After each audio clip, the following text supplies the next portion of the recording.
What's up, guys? Welcome to the 35th edition of Between the Lines. I think Grant's been on probably 5 of these now, Grant. I don't know. You're a recurring guest. But no, this is actually only my 3rd. Really? You just make such a big impact. I think you're on every night. Yeah, that doesn't surprise me, to be completely honest. I bring the energy. You know that.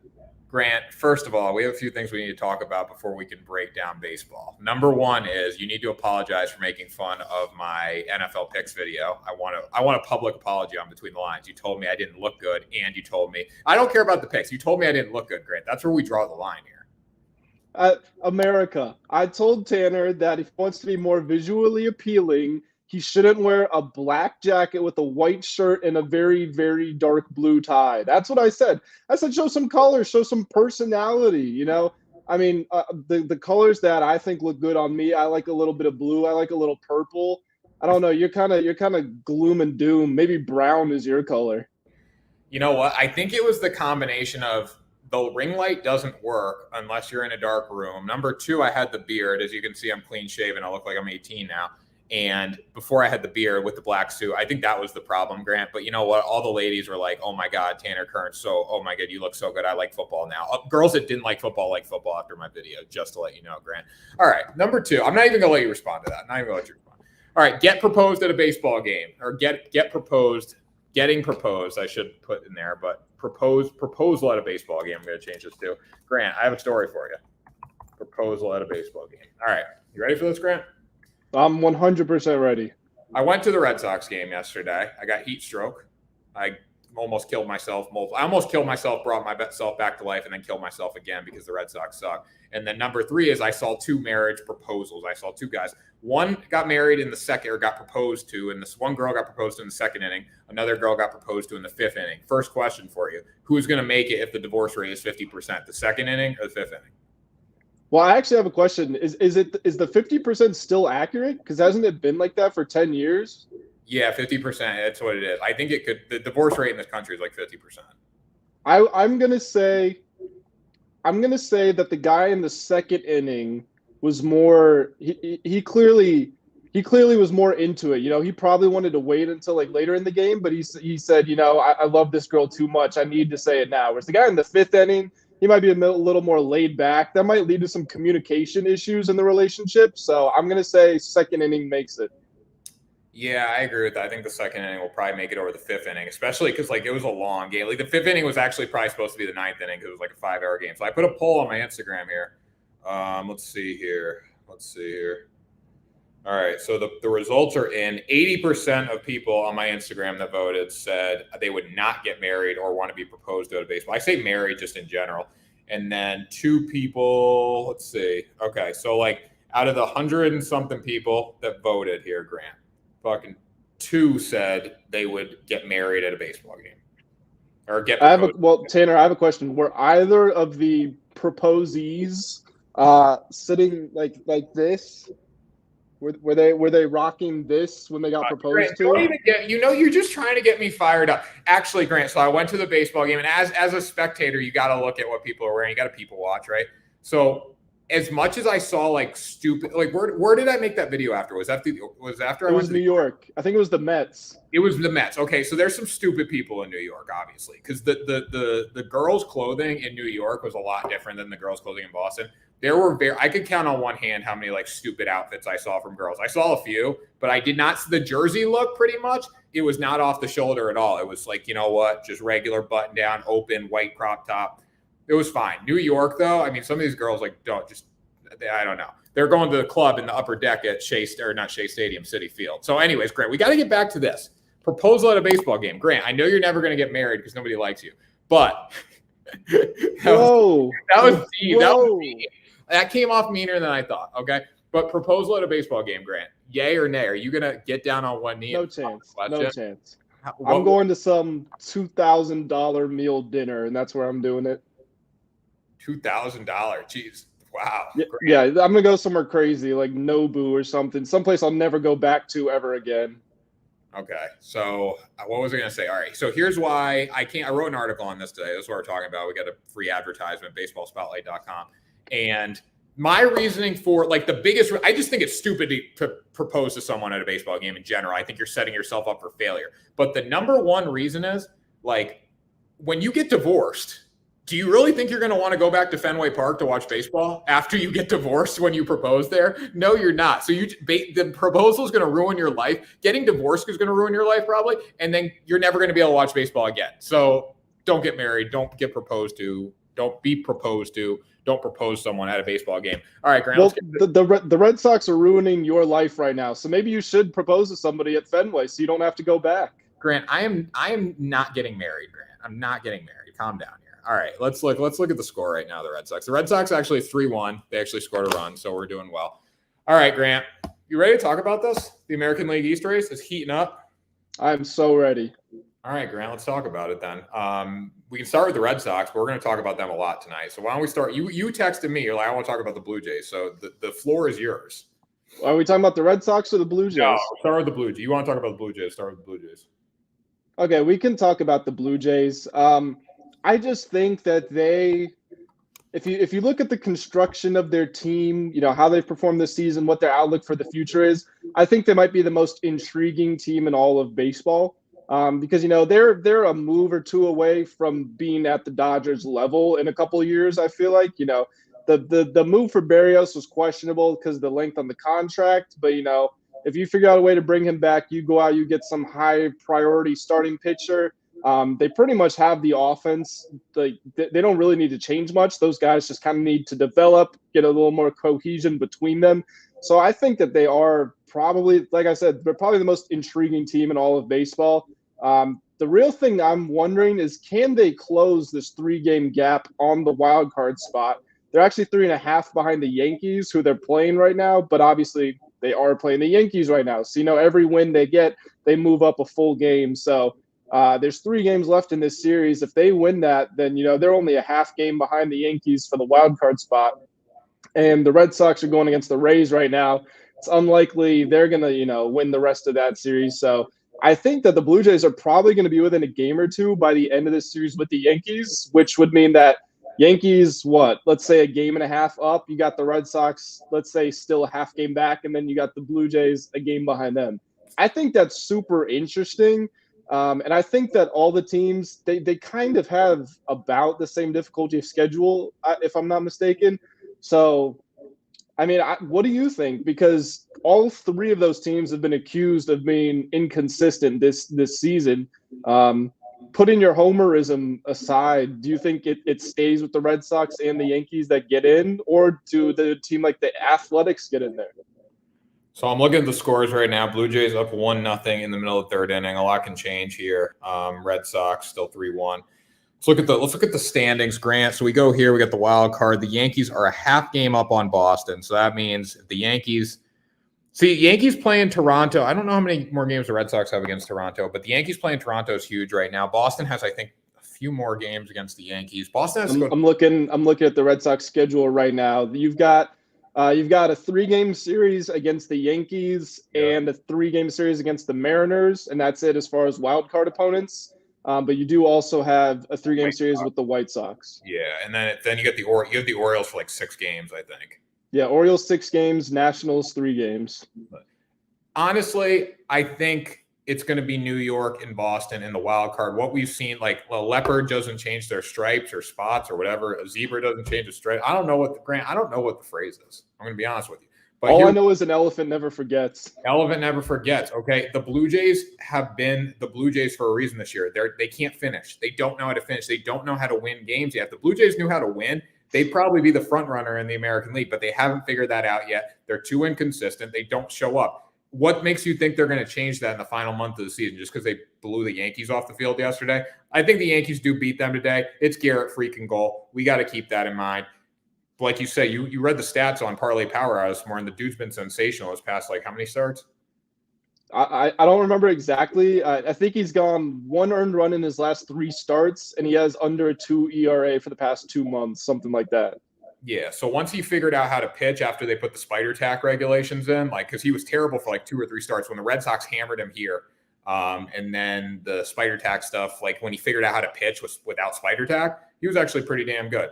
So Garrett Cole, I mean, I think if the Yankees don't win tonight, the Yankees aren't going to win a game in the series. That's how it works. Or is it a 4-game? It's 4-game, right? It's 4-game, yeah. So if they don't win tonight, then the Blue Jays win out. Now the Blue Jays are a half game behind the Yankees. And who knows, maybe they're close on the Red Sox too, because the Red Sox probably aren't going to beat the Rays. I think that listen, yesterday we should have won that game. I think the Red Sox, I mean, it depends. Listen, they got to put this team away. They got to win one of these games. If they don't win one of these games, the Red Sox are screwed if Toronto continues to win. Realistically, we need New York to New York to blow out Toronto. If I'm rooting for a team right now, I need New York to beat Toronto because Toronto's the up and coming team right here. Listen, we got to go to New York. We got to go to New York, but we got to keep those teams back. Seattle's 3 games back too. So they're right there as well. I mean, that's going to be decided when Boston plays them in a week. Grant, you know what? I think it's too early to tell. When you look at the Blue Jays, yes, do they have all the pieces? Yes, but they have not learned how to win. Now, most of their team's coming back next year, including Jose Barrios, who I don't think is an ace by any means. I think he's a 2 or a 3, but he's going to help them a lot next year. And Blue Jays probably will win the division at some point in the coming seasons. Do you know off the top of your head who the top pitchers on the market are this summer? Sure. This offseason? Scherzer's going to be Kershaw. I feel like Kershaw's a free agent too. I could be wrong about that. Is Kershaw? Grant, let me look that up. If he is, I don't know if I see the Dodgers bringing both of them back. No, the Dodgers won't bring Scherzer back. They would bring Kershaw back over Scherzer just because. Yeah, so Kershaw's a free agent. I knew that. All right. So Scherzer, Kershaw. It's all the guys who got dealt at the deadline, really, but I don't know. I know Scherzer and Kershaw. Scherzer's not a hot commodity by any means. Trevor Bauer will probably be a free agent too. Someone's gonna pick him up low key. I mean, if the court case goes in his favor, I don't think he returns to LA, but someone will pick him up. And the way the court, I know that the MLBPA is continuing to push him off, but from what I've seen, at least he has a chance to win in court. And if he wins in court, then he's going to be playing baseball again. So he'll probably be there. But again, the Dodgers, I don't know if they'll want to get rid of him after how much money they spent on him. So there's going to be some pitchers on the market. I don't think the Blue Jays go out and get any more. I mean, the Blue Jays, I think, are pretty set. Hypothetically, I mean, I agree with you. I don't see it happening. But hypothetically, if they get one of Scherzer or Bauer, then they're probably the favorites to represent the AL in the next World Series, right? Yeah, I think Boston's going to be improved next year after free agency. New York's always going to be good. Houston's going to go downhill big time. Houston's losing all their dudes. Seattle will probably be okay. Chicago will be good.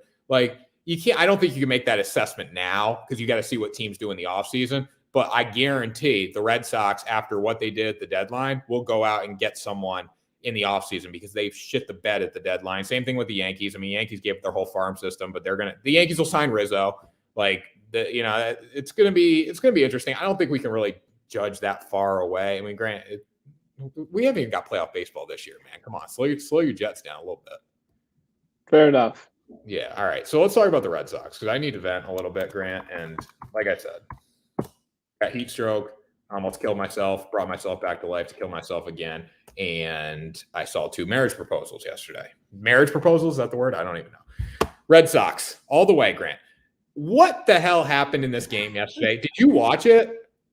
I didn't watch the beginning. I tuned in somewhere around the 8th inning. It was either bottom of the 7th or top of the 8th.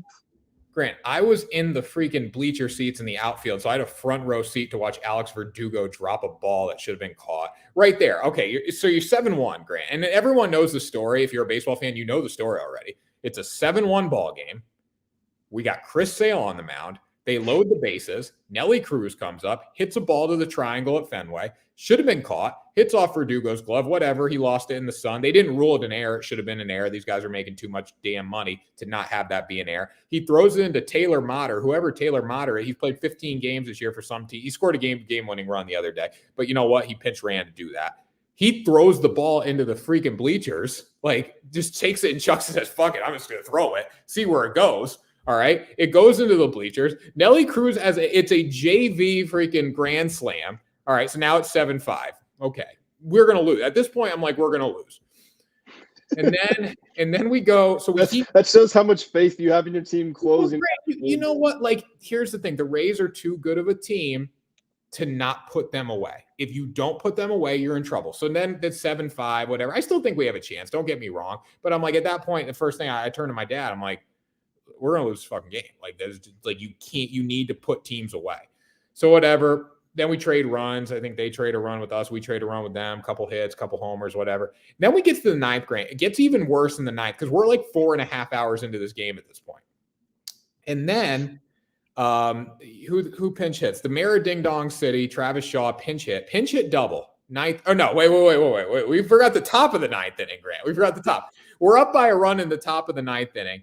Also, before this, right as the grand slam was hit, or the JV grand slam, Garrett Richards threw a ball that like the bullpen backstop. He threw it 3 or 4 feet to the like left of the catcher, and it like left the bullpen. So that happened right before the ball was hit. All right, we go to the ninth inning, top of the ninth now, Grant.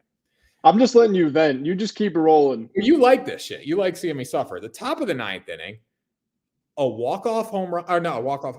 I can't even. I'm so game tying. A game tying inside the park home run. Not a home run, Grant. A game tying inside the park home run. Granted, I love Verdugo. He sucks at center field. Okay, he cannot play center. He's playing left tonight because Kike's back. Great. I don't even know if he'll play in the playoffs, honestly. The ball hits off the top of the wall. All right. He jumps to get it. He misses it, obviously. And then freaking Hunter Renfroe, who had a career day at the plate, like Hunter Renfroe played pretty well yesterday. He did not run over to like help Verdugo. So he was still in left field as the ball's rolling back off the wall. Okay, Grant? So now they go all the way around Brandon Lau goes all the way around the bases. We're tied. And there wasn't even an out. So we're already deflated. The stadium's deflated. But you know what? Credit to Fenway, credit to the fans. Everyone's still in the game. Bottom of the ninth inning. The mayor. Wait, hold on, Tanner. I gotta jump in. When you're watching that play happen, are you watching the outfield? Like, did you even compute? Like, holy shit, he's rounding second. Now he's rounding third. So I think it was like a stand up inside the park home run, which is tough to do in professional sports. But I remember, so it hits off the wall, and I'm like, okay, where's Hunter Renfroe? Like, why is Hunter Renfroe? Hunter Renfroe lost in the sun too, I guess. He's in left field, and I'm walking over, I'm like watching Renfroe jog over, look for the baseball, and I look up, and Brandon Lau's already on third base. I'm like, all right, he's going to score. So whatever. We get to the ninth inning. The ninth inning's where it really went downhill. So Travis Shaw comes up, the mayor of Ding Dong City, pinch hit double. Like, how clutch is that? Freaking pinch hit double. He gets to second base. We pinch run for him, and I think it was Vasquez. Vasquez can't get a bunt down, pops it up, right? A foul tip bunt to the catcher. All right, 1 out, and then we don't get Travis Shaw's pinch. Whoever pinch ran for Travis Shaw, we don't get him in, Grant. And then we go to the 10th inning, and then the Rays score 2, and I'm like, all right, we're probably going to lose. And then we go to the bottom of the 10th, and we get a run. We get a run. We leave the bases loaded, Grant, with 2 out. We leave the bases loaded. Game over. So we had so many opportunities. I think there were 5 or 6 unearned runs. We made 4 errors. We left 12 guys on base. Just unacceptable. And when you're playing the Tampa Bay Rays and it's playoff time and you need to win a fucking baseball game, you can't do what they did yesterday, Grant. The wild card still the wild card's going through New York right now, especially with New York winning. The wild card was going to go through Boston if we won yesterday. And now it's not. We got to keep winning. And let's see, still 3-1. 5-1 Tampa Bay. Fuck. All right, Grant. That was my rant. That was like a 10-minute rant. All right, Grant. Well, you can give me your thoughts on this because you guys were very quick to text me after the game and pick on me. So yeah, I was watching the game. What Plawecki was it? Was that who was? Yeah, Plawecki struck out. Plawecki finished the game, I believe. Yeah. So he's at the plate. He goes 1-2. Obviously, I'm streaming the game, so I'm a little behind. I text Tanner. I said, "Big moment, Tanner," and he just responds back with a 4-letter word that starts with F. And of course, I'm still watching. He's getting back in the box. I'm like, I think I know what's about to happen. Sure enough, Red Sox lose that game. He grounded out or strike out? He grounded out. Wander Franco got it over to first. By the way, we need to talk about Wander Franco. That's more important. The future of the game is more important than this right now. Wander Franco, I'm putting a new banner in here. Wander Franco is so good at baseball, Grant. It's not even fun. Like when you see Wander Franco play baseball in person, like I was blown away. Like it was worth the price of admission to watch the Red Sox lose just to see Wander Franco. Like the dude's a freaking stud. I want to see what he went yesterday on the day, but like he was. You know what's interesting about him? He was hitting a lot of home runs in minor league baseball this year, and he hasn't hit a ton. I mean, I didn't expect him to come in slamming, 30 in half a season, but I expected him to be hitting a little more. But he's getting on base with such great regularity, which was it was a huge boost for this Rays team because they were like 20th in batting average when he came in. So he's helped them out a lot there. Wander Franco was 4 of 6 yesterday with a triple, Grant. 4 of 6 with a triple. Like he's just so good. And one of them came off Chris Sale. And like they're at the games, they show like record off this pitcher, like average off this pitcher. Like he's already owned Chris Sale. He's only faced him a couple times, but he already owns Chris Sale. Like the dude is he 21? He's not even 21, Grant. He's 20, I think. Like he's gonna be better than Mike Trout. He's going to, I know that's a bold statement. He's going to be better than Mike Trout. If you look granted, I know he's only played in X amount of games, right? But if you look at what he's done since he's been here, he's already better than Trout's early numbers. And I don't know that for a fact, but I'm saying it because I saw him play yesterday, and he's going to be better than Mike Trout. It took Mike Trout about a year to really start hitting the baseball. This dude can already do it at 20 years old. Yeah, my only thing, like I said, didn't expect him to smack a bunch of home runs, but I mean, if he wants to hit Mike Trout level, which is 3 MVPs, he's got to start doing that. But he's got plenty of time. He is 20 freaking years old. His rise. It's honestly incredible to think of. You got Ohtani. He's only in his 4th season, but he's like 27, I think. Tatis is 23. Vladdy's 22. Like the talent that's in this league right now is incredible. Yeah, and you know what? Like, I would definitely I got a Tatis jersey coming to me. I told you this earlier today. I think Tatis is coming in on Friday. But like the Wander Franco, like if he didn't play for the Rays, I would get his jersey. And it's not actually the baby blue Wander Franco jersey would probably be pretty cool. Oh yeah, that one's sweet. That one's sweet. But he's so good. Anyways, back to the Red Sox. Back to just their I don't know. Despair. Do you think the Red Sox make the playoffs this year? It's so hard to tell. And I was saying this, even when they were up battling with the Rays for the lead in division, I was telling you, I'm not entirely sure the Red Sox make the playoffs just because it seems like, they string together 6 of 8, 7 of 8 against like the Twins and the Royals and the Orioles. And then they get smoked by the Rays or the White Sox. It's hard to tell with these guys, and they have pulled off, big victories over the good teams. But it feels like it's been a while since they've been able to consistently knock off the teams. Like they were the bogey team for the Yankees. You guys were dominating the Yankees earlier, but now it doesn't seem like that's going to be the case. So I wouldn't say that because the Yankees have faded in a mass. Like, you know what? Like the Yankees had this one on this epic run, right? And everyone's like, "Oh, the Red Sox are done. The Red Sox are done." The Red Sox are still here. We're a half game back by the Yankees. And if we win yesterday in a game we should have won, we'd be ahead of the Yankees. Nobody thought that was going to happen. I don't think that's a credit to the Red Sox, though. I think that's more of a failure of the Yankees. So I'm just trying to think, can the Mariners or the Blue Jays put enough together? I don't think the Mariners do. Mariners can't. Blue Jays definitely can. Yes, I will say that. And the Athletics, they had their chance. They were a half game back. Now they're 3.5 back. I don't know if they make that up. I think that was because of they got swept by the Blue Jays, if I'm not mistaken. So if I had to pick one team to overtake the Red Sox, I would honestly take the Blue Jays. I would say there's about a 65% chance the Red Sox make it in my opinion. Yeah, I don't think that's fair. I think it's all a crapshoot right now. But when you look at the race, and I know I'm a Red Sox fan, but you want to see Yankees Red Sox in the wild card. Like that's what you want to see. You don't want to see Yankees Mariners. You don't want to see Red Sox Mariners. You don't want to see the A's in there. The A's are going to get in and then lose. Who else? A's Mariners. Who is it else? Grant? A's Mariners Yankees. A's Mariners Blue Jays. Blue Jays Yankees will be cool. Blue Jays Red Sox will be okay. It'd be really cool to see the Blue Jays host a playoff game in Toronto in the Rogers Center. I think that would be cool. But like honestly, you want to see Yankees Red Sox. Let's be real. Come on now. We want to start the playoffs with a bang. And also to MLB, why do we not have expanded playoffs? Like, why do we have this stupid playoff format? Last year was awesome with freaking 16 teams making the postseason. We wouldn't even be having this conversation right now, but we'd have more playoff baseball, which is what we want. Like, why? A one-game wild card is great, but it's like there's only two of them.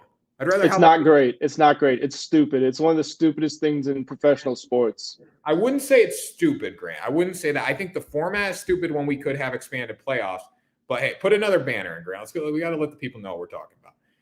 I think the format is stupid with the smaller teams, but also like a one-game wild card between the Yankees and Red Sox. Like, that is so cool. Like, that's why you do it. Or a one-game wild card between the Dodgers and the Padres if they get in. So we got to get into that too.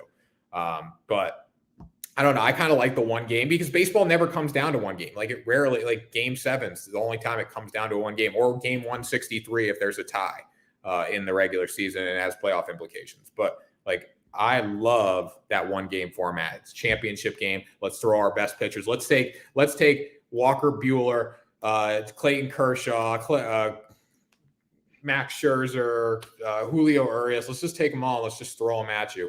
That's what I love about one game stuff. So here's why I think one game is it's so unrepresentative of the teams. And I mean, obviously the good team's going to win more times than not. That's the nature of sports. Yeah. But, you know, in basketball, like what's the shot worth the most points? It's 3 points. In football, you can get a touchdown that's worth 7, but hey, you get stuffed at the goal line, you get a field goal, right? In baseball, you can have the worst player on the entire field get one good swing, and it's a home run against the best pitcher in baseball. And that one run is huge in the playoffs. It's not like the guy at the end of the bench knocks down a 3 and all of a sudden you've won the NBA finals. So baseball more than any other professional sport is a game of chance. And I'm not saying it is a game of chance, but if you look at, you know, just because of the way that the way the game is scored, there are less points. So that means that there's more chance involved in it to an extent.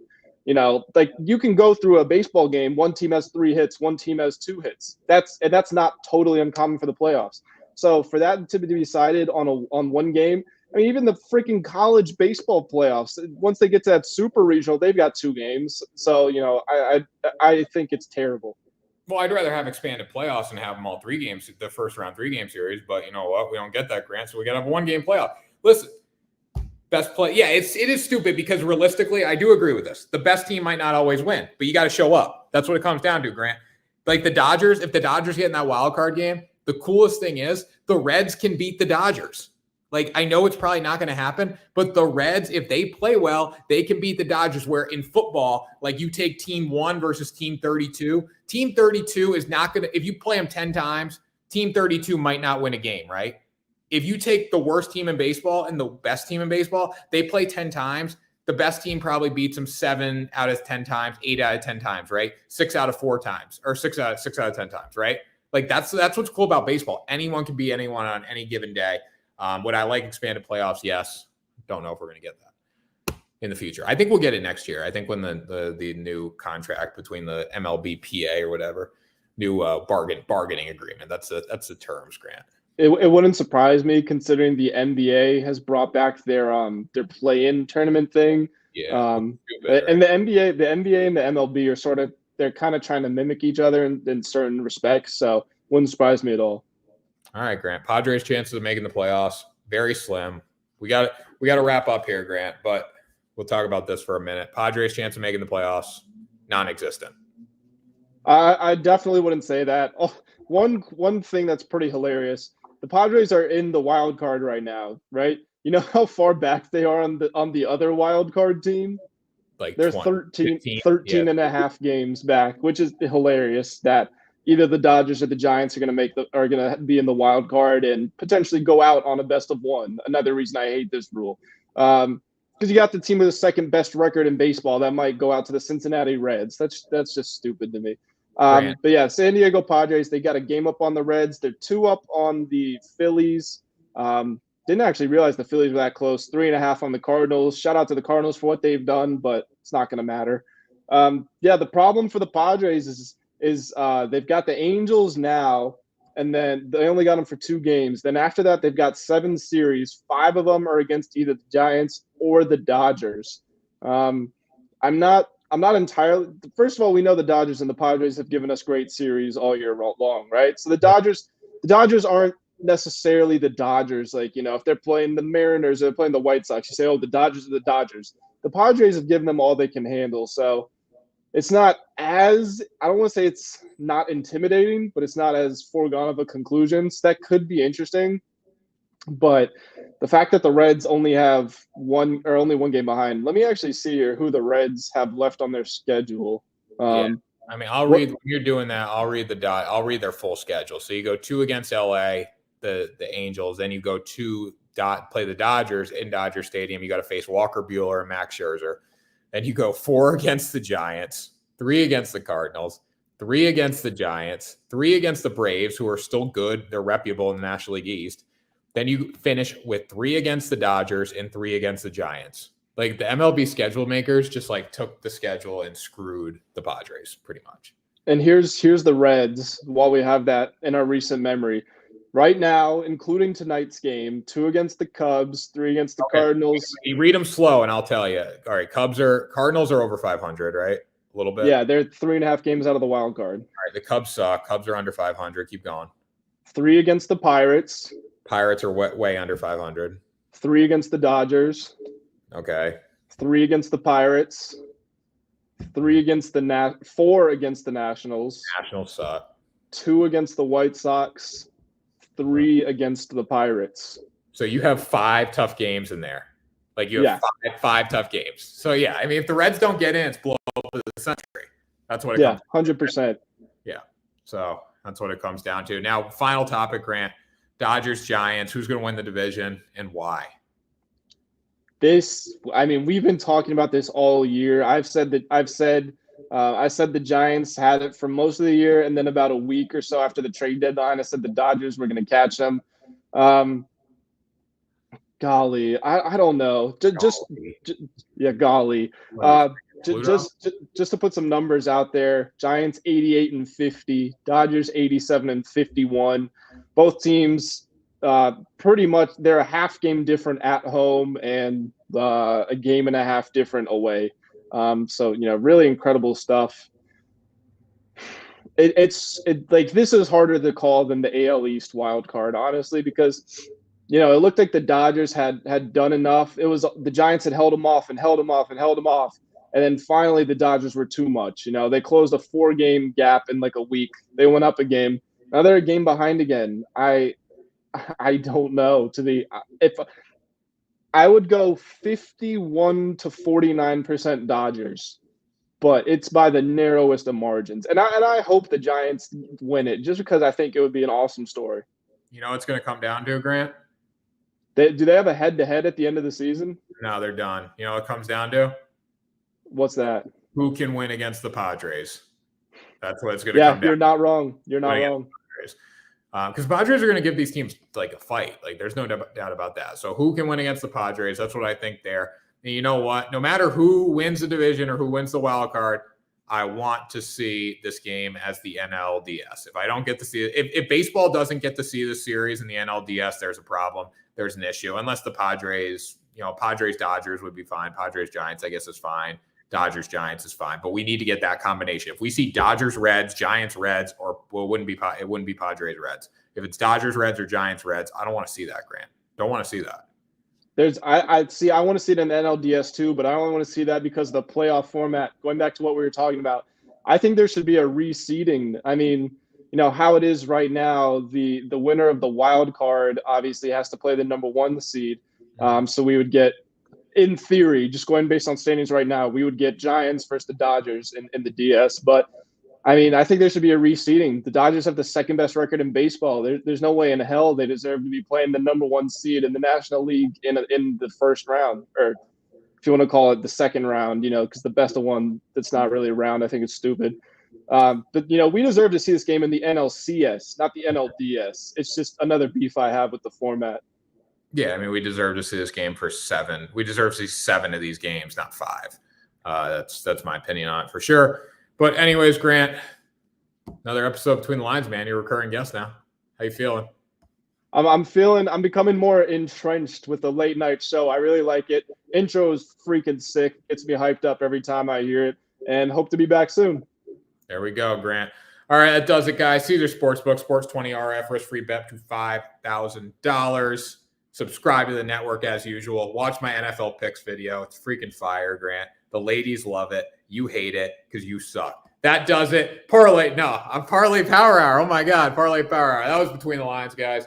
Have a good one. We'll talk to you next week for another episode of the show.